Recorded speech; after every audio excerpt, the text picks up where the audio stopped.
to Senator Rubens. On a more personal level, what is your greatest accomplishment as a public servant? I would say probably the charter school law that I got passed. I campaigned on that back when I first ran for state senate. And as I mentioned, it was quite a bold new idea for folks. I had to explain it to the people in my district. There was hostility because the teachers union did not like that idea. I had to work very hard to win my election. But I didn't shrink back from this as an idea to solve problems, because at that time, and we still do in the state, we have property tax problems, we have education quality problems, and I got that bill passed. And I'm incredibly proud of it. I just finished about a couple of months ago a tour of charter schools around the state. I visited, there are 22 of them in the state now. They're all different. And I visited probably 2/3 of them over about a month and a half period of time. And the stories that I heard about lives being turned around they brought tears to my eyes. The kids, school after school, kids who were bullied, kids who were failing, kids who had given up on their lives, kids who thought that their school didn't care about them because they wanted to excel in some area. There was nowhere for them to go, and they became bored and began to become troublemakers. Story after story of these kids' lives turned around. And taxpayers are happy too, because they're operating at about half to a third the cost per student of the K through 12 school we have right now. And I'm tremendously proud of this because of the fact that this is a core conservative principle. Freedom of choice for parents, diversity in the school system, nothing top down, no imposed curriculum. Some of these schools are buying their books on eBay. They're operating in school buildings that voters have said these school buildings are no good anymore, we've got to build a new one. They're operating perfectly happily in these old school buildings. And the teachers are happier, the parents are happier, the students are happier.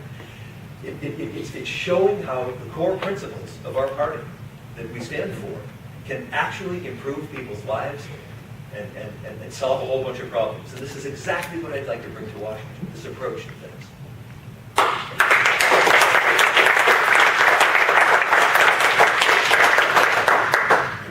That's a very good question, and one that we all think about. And clearly, on a personal side, briefly, I know it wasn't about the personal side, but the fact that you're, that 48 years of marriage and 4 grandchildren, 3 children and 4 grandchildren. So those are things that really matter.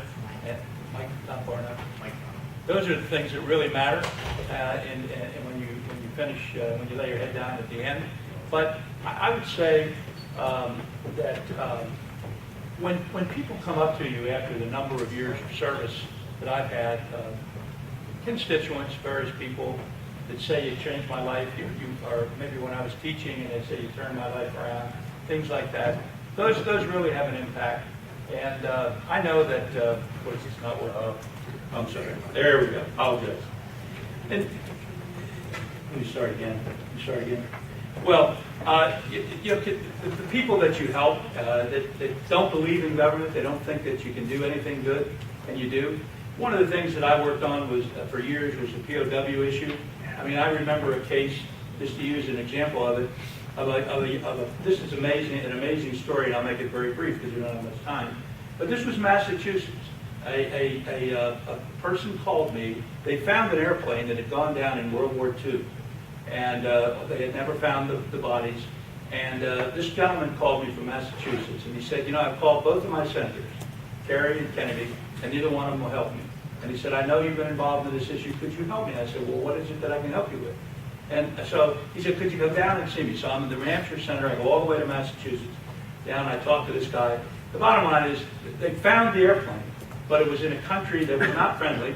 It wasn't friendly to us. Not that they were unfriendly, just didn't want us to go up in the mountains and get the wreckage.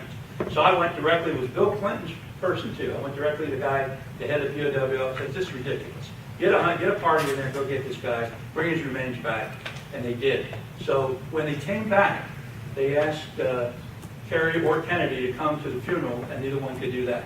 So I went to Massachusetts and to go to the funeral, and when I got there were 4 sisters of this guy, I kid you not, 4 of them. And you would have thought the guy died yesterday with the tears and the emotion, and they were only going to give him 1 flag. They couldn't give him 4 flags, that's the military rule, we all know that. So I said to one of my assistants, go out quickly and get 4 more American flags. And I presented 4 flags to those people, and they never knew the difference, that you were only supposed to give 1. And those are the kind of things that you think about, in the end. Those are the things I'm the proudest of. And so that's I think, if I have to put anything on it, it would be that, because there's so many families that deserve answers on what happened to their loved ones, and they're not getting it from their own government. And that's wrong. And so I was proud. I wasn't 100% successful, to say the least, but I gave it the best shot, and I'm proud of it.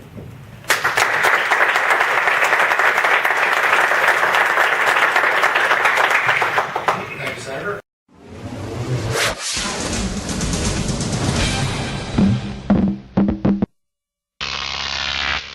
GrokTV.